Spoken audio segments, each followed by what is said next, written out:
Čo robíte, keď horí? Čo robíte, keď vám horí les? No proste hasíte. Všetkým, čo máte, všetkým hasíte. Lesom Slovenskej republiky horí les, obrazne povedané, prísne vzaté aj doslovne, lebo likožru to je ako keby vám horel les. Ergo sa musí hasiť.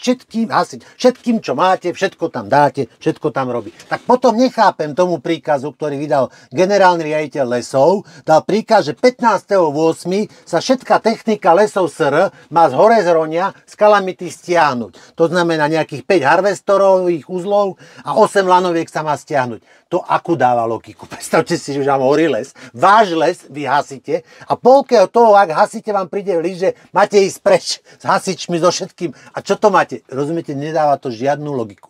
Vraj tam má prísť ten, čo vyhral súťaž. Ale ja sa pýtam, ak 15. sa lesy stiahnu, tak 16. tam už tí ľudia, ktorí vyhrali tú súťaž v úvodzovkách, už budú minimálne v tej forsáži, čo sú tam teraz lesy. To znamená, budú mať 5 harvestorových uzlov a 8 lanoviek, lebo to by možno ako tak dávalo zmysel. Ale najväčší zmysel dáva to, dobre, vyhrali ste súťaž, poďte tam, poďte hasiť les a my lesy tam zostávame, lebo tiež hasíme náš les. To znamená, je tam sústredená technika, robíme kalamitu, hasíme les, to dáva zmysel. Toto dáva logiku.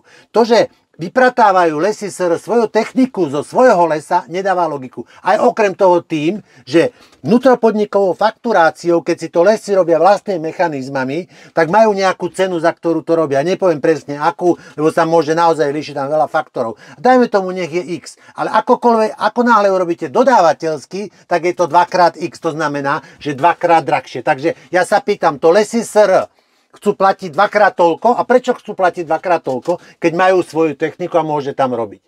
A ešte sa môžeme aj dozvedieť to, že 15. stiahnu lesy SR svoju techniku z kalamity, z Balogu a kde pôjdu.